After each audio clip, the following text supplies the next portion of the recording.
Next, a national conference on food safety. Speaking first on the topic, Agriculture Secretary Ann Veneman. Following her remarks, you'll hear a panel discussion on food safety regulations in the Bush administration. Participants include representatives of the Consumer Federation of America, the National Food Processors Association, and the Chief of Staff to Agriculture Secretary Veneman. This conference took place today at the National Press Club here in Washington. It's about an hour and a half.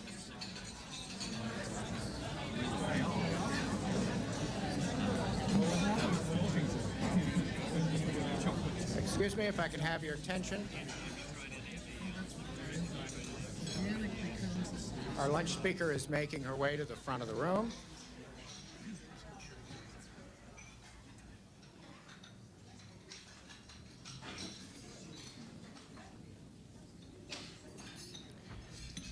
To introduce our lunch speaker today, let me recognize Carol Tucker Foreman. She is Director of the Consumer Federation of America's Food Policy Institute. Carol returned to CFA 2 years ago after 2 decades in government and as head of her own consulting firm. She's had a major impact on U.S. diet and health for more than 25 years. Carol? Thank you.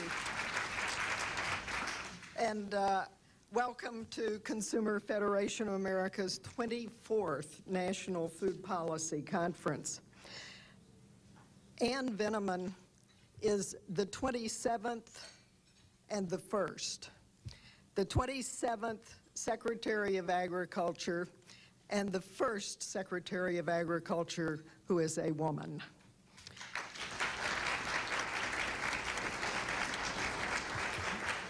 It's about time, you know.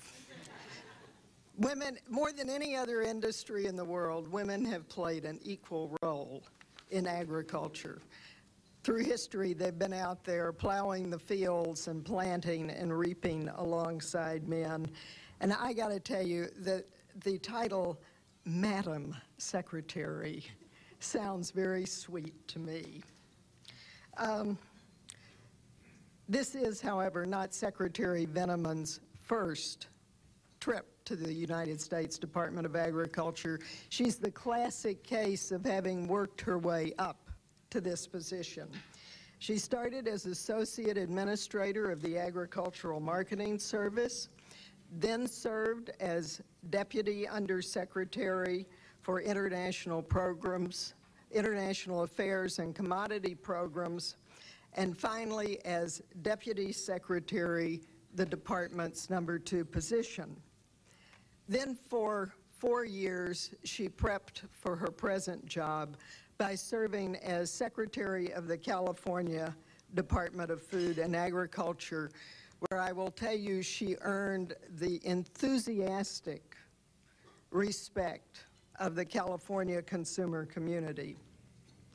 Secretary Veneman was raised on a peach farm in Modesto, California, earned a Bachelor of Arts degree from the University of California at Davis, a Master's in Public Policy from UC Berkeley, and a JD from UC Hastings College of Law.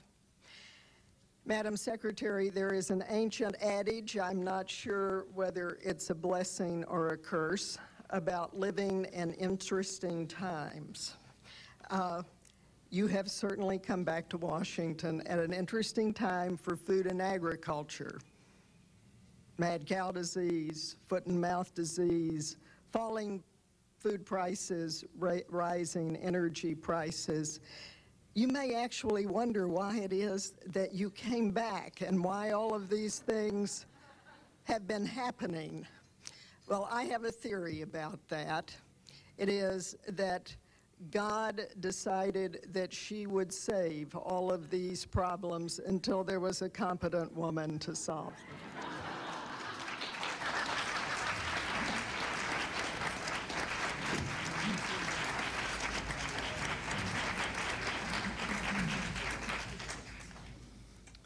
Thank you very much, Carol, for that very kind introduction. I must say that's one of the more unusual introductions I've had, but I do appreciate it. I do welcome the opportunity to speak here at this important conference. I understand this is an annual event and one that I think is important for bringing people together from various points of view to discuss common concerns about improving our food supply as well as public health. I think this coming together fits in with the new tone that President Bush has brought to Washington. And I can say I just came, the reason I didn't have lunch with you is I was over at the White House where he invited all the 535 members of Congress and the cabinet together to celebrate the 100 days mark of his administration. In that 100-day period, the President has developed an innovative and ambitious agenda to move America forward. He's advancing a tax package to stimulate our economy and provide tax relief to all American taxpayers. He's working with Congress on landmark reform education policy that, when implemented, will ensure that no child is left behind. And this administration has submitted a budget that sets priorities, funds important programs, and provides for the future while maintaining fiscal responsibility. The President's approach is focused on cooperation to achieve results, and that is a concept that I think we want to carry forward in the Department of Agriculture as well. I've also reached my 100 days at USDA. I have to tell you that given some of the issues that Carol was just telling you about, sometimes it seems like I've been there 100 years. But we have had all of the challenging issues to address, whether it's foot and mouth disease, BSE, starling corn, food safety issues, energy issues. With each of these issues, we've tried to make sound policy decisions based on the best available science, common sense approaches with all interested parties having a seat at the table. This approach helps us to find common ground and forge sound solutions to sometimes very difficult issues. We at USDA have submitted a budget plan that fully funds essential plant and animal health disease protection programs, and also provides increased funding for programs that benefit consumers such as food safety, WIC, food stamps, and child nutrition. As it relates to plant and animal disease protection, I want to briefly talk for a moment about foot and mouth disease because it is the topic that has captured the headlines so much in the last few weeks. We are taking the necessary actions to keep this devastating livestock disease out of the United States. We've stepped up our border controls and our traveler inspections. We've prohibited the movement of animals and products to the U.S. from affected countries. We continue to do a top-to-bottom review of our programs with two goals in mind. First, to prevent foot and mouth disease from entering our country, and second, to be prepared in the unfortunate event that we face such an emergency, that we'll have the resources necessary to eradicate it quickly. These protections have worked for more than 72 years, and with the help of both our federal and our state partners, we will continue our vigilance. I will add again, as I like to remind people, that this disease is not a food safety issue for humans. It is a devastating livestock disease. When I was preparing today for today's remarks, I looked at the theme for your conference, Consumers, Food Policy, and Food Politics in a Global Area.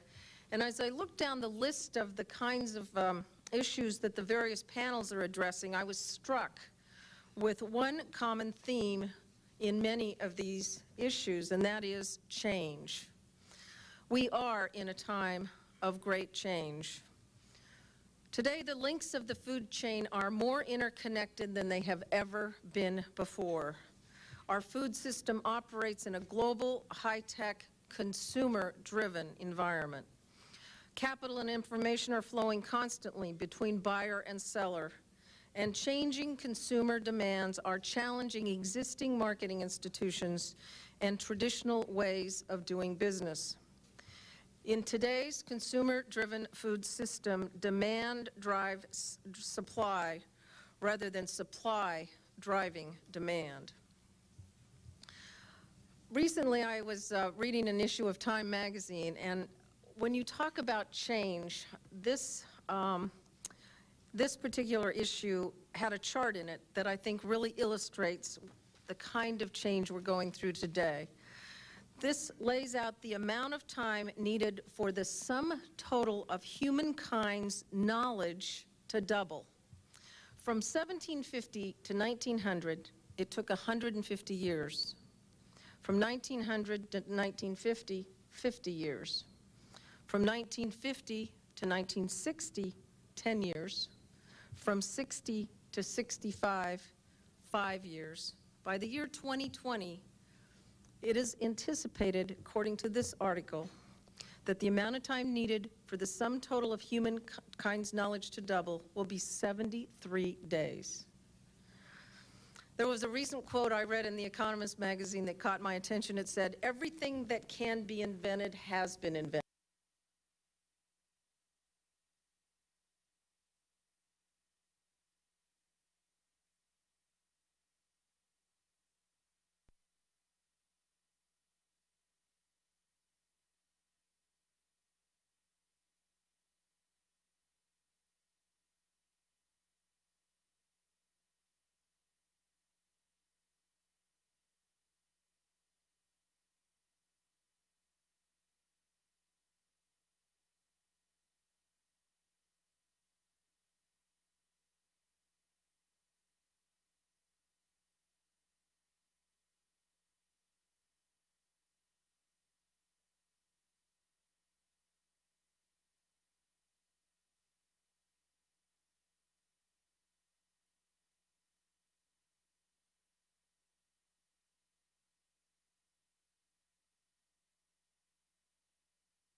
With these sweeping words, the Commissioner of the U.S.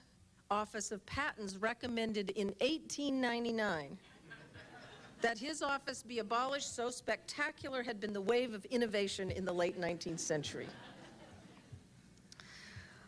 Some have proclaimed the internet as the greatest invention since the wheel, transforming the world so rapidly that old economies and textbooks need ripping up. Roughly 10 years ago, there were about 50 pages on the World Wide Web. Today, there are over 500 million. 10 years ago, no one had ever heard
of e-commerce. Today, retail e-commerce in the U.S. is a multi-billion-dollar industry. Of course, skeptics will say that computers and the internet are not remotely as important as steam power, telegraph, or electricity. In their view, IT stands for insignificant toys. The fact is, though, that technology is transforming every part of the economy and every part of the food chain. It's revolutionizing production agriculture as new precision farming tools are rapidly coming to market, which are creating fundamental changes in the way production is done. It's creating more efficiencies and increasing productive capacity.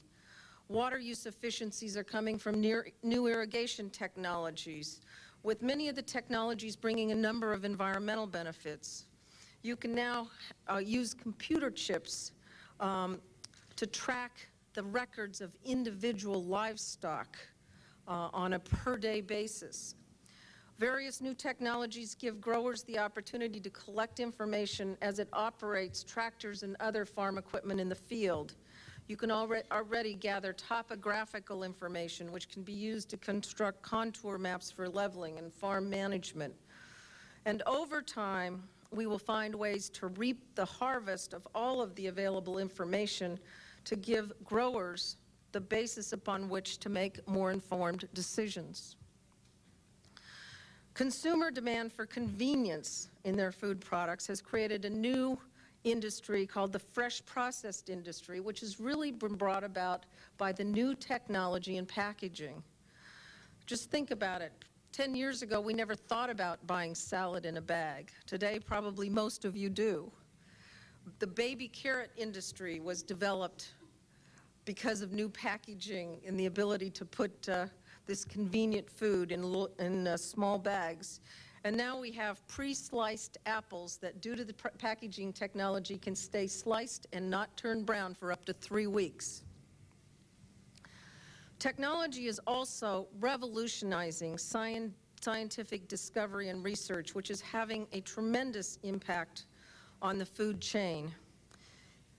It's changing the basic nature of scientific methodology and systems that effectively evaluate science. The ability to combine genetics with super powerful computers instantly produces all genetic options. What used to take a matter of years of experimentation now takes only weeks. It allows us to create revolutionary new products that leap over complex problems and take opportunities to new heights. And as medical and agriculture biotechnology begin to come together, consumers will benefit from nutraceuticals and functional foods and from pharmaceuticals that are produced from agriculture. You hear about these biomedicals, plants and animals that are producing health-enhancing benefits. They're now looking at cancer cures from none other than the tobacco plant. Livestock is now being milked for certain enzymes to be used in pharmaceuticals. And as the consumer sees the health benefit to the consumer, it's my view that this will also help with consumer acceptance of some of these new products. Other research, including the Human Genome Project and other genomic mapping discoveries, will give great potential to create solutions to numerous problems: health solutions, pest and disease problems, and controls. There is, at UC Davis, one of my alma maters, a new genomic research center that is being planned.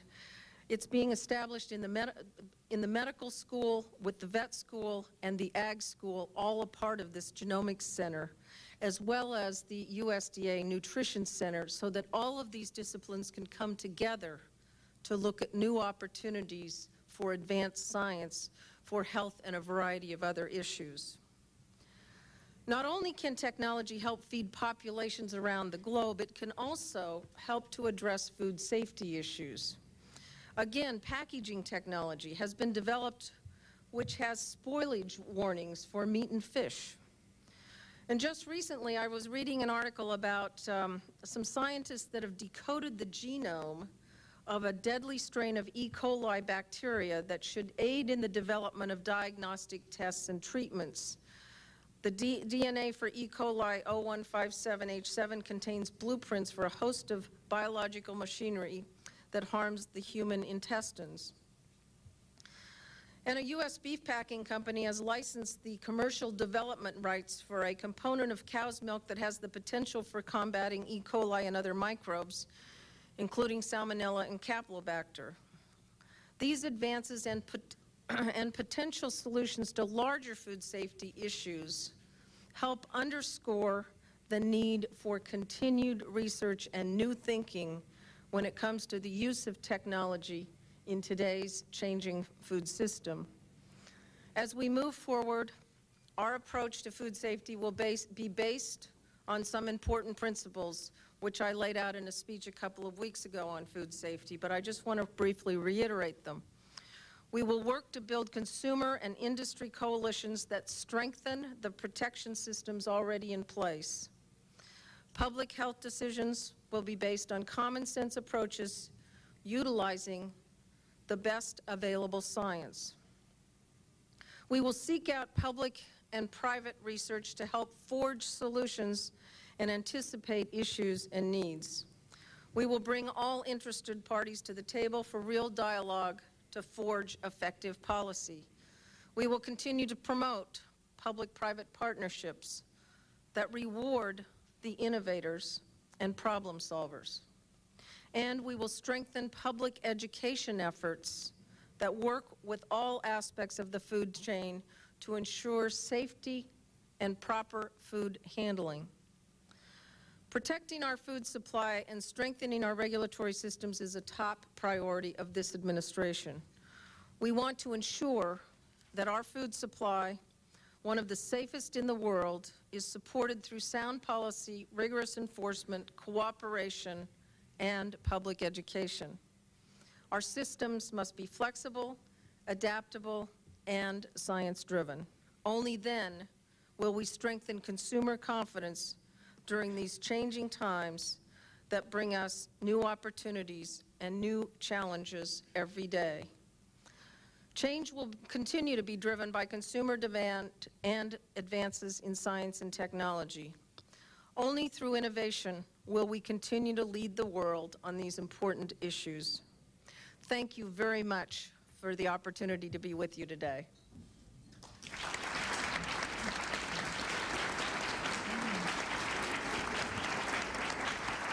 A couple of questions. The secretary's agreed to stay and take a few questions. If anybody's got one, or did she answer all of them? Caroline? Thank you. Thank you, Secretary Veneman. Your department has done a really excellent job at keeping both mad cow disease and foot and mouth so far out of the U.S. I think you deserve, and your department deserves, tremendous credit for the focus that you've had on animal diseases, going back really for decades, but with respect to BSE since 1989. We continue to live with hazards that don't make the animals sick. Things like Campylobacter, Salmonella, Listeria, 015787, a strain of E. coli. So I'm glad to hear that you're planning initiatives to continue making strides to improve food safety. My question is, as part of the APHIS program, they also control plant diseases that have the potential to come in and spread in this country. And it's my understanding, and please correct me if I'm wrong, that we have border inspectors at almost every airport where they might be shipping food to the U.S. to check for plant diseases.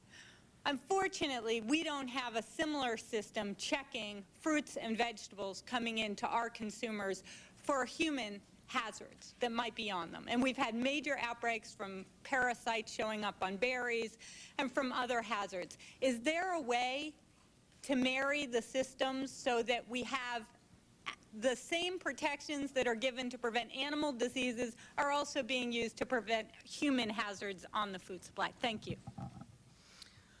Okay, that was a long question.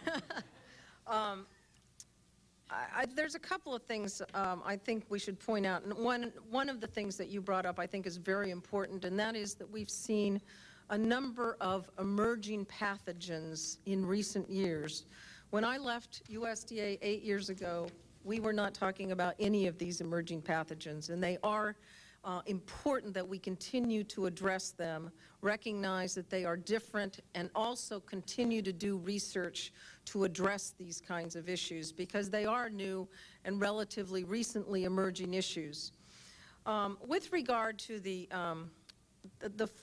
inspections with airports and ports and so forth, USDA, through the APHIS, does have a rigorous program to inspect for food coming illegally into this country. And as you indicated, that is primarily to ensure that we do not get plant and animal pests and diseases. Obviously, for a number of years, we've heard about medfly problems, and that's certainly something we dealt with out in California. We have now reviewed all of our programs with particular emphasis on what is needed to keep out, particularly foot and mouth disease, because of the tremendous impact of the outbreak we've seen in Europe. FDA does have responsibility for looking at product that comes over our border with regard to pesticide residues and that kind of thing. It's my understanding that they've continued to look at additional inspectors. I think they've asked for a number of them in the budget this year. But as you know, all product that comes into the U.S. is required to meet U.S. standards with regard to residues and so forth.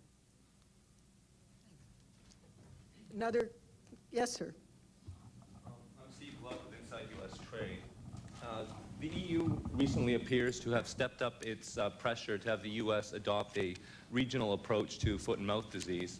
I'm wondering what your response has been to them recently about this, and have they also reiterated their threat to possibly seek a WTO challenge? Well, obviously, regionalization is a concept that has been supported, all over the world in terms of how we deal with these issues. As you know, a number of the countries in the EU do not have any sign of foot and mouth disease whatsoever. We have continually been reviewing the ban that we put on the entire EU since the outbreak actually spread to further in Europe after it was first detected in the UK. And we are continuing to review that. We're asking for information and constantly looking at whether or not we can at least exempt some of the countries that aren't experiencing the foot and mouth disease problem. Regionalization is important too, because if anything were to ever happen in this country, say on the tip of Florida, you wouldn't want the entire country to be excluded from participating in the global marketplace. We saw a quick reaction when we had the carnal bunt disease in wheat a few years back, that this country very quickly was able to isolate regions, protect those regions, and then resume our shipping to the rest of the country. So I think the whole concept of regionalization is an important one, and it's certainly an issue that we're continuing to review with regard to the European Union at this point and the foot and mouth disease restrictions. Yes, Irene. I'm curious what role you see in the future for the general consumer education and research that's done by cooperative extension and the experiment stations. Good question. In California, when we were out there with the department out there, we made education a real priority in several respects. First of all, just in terms of most people today think that you go to the grocery store, you buy a carton of milk, and it just comes that way. They don't realize how it gets there. And so we did a lot of work with schools, with internet programs, and California has a very strong Ag in the Classroom program to help to educate particularly school children about where their food comes from and the importance of agriculture and farming. We also, because of the number of food safety issues that we dealt with, really stepped up education in terms of safe food handling. I even went on public television at one point and cooked Christmas dinner, emphasizing the need to wash, the cutting surfaces and so forth. But we did a number of things like that, and I think that one of the problems that we've had today is that the general consumer is given food that's so well prepared, so advanced in its preparation that they don't know food handling good practices anymore. And I think we have a role in terms of consumer education in that regard as well. And as you ask about extension clearly has an important role to play in all of these education efforts. They were traditionally founded to help farmers adapt to new advances and so forth. But the Extension Service has expanded in scope over the last many years. And one of the areas that it has been proactive in is consumer education. Any more questions there? Yes. One way over back there. Thank Oh. you. Duke Seabour with the Food Safety Report, BNA. I used to get that. It's very good. Does the education effort extend also to process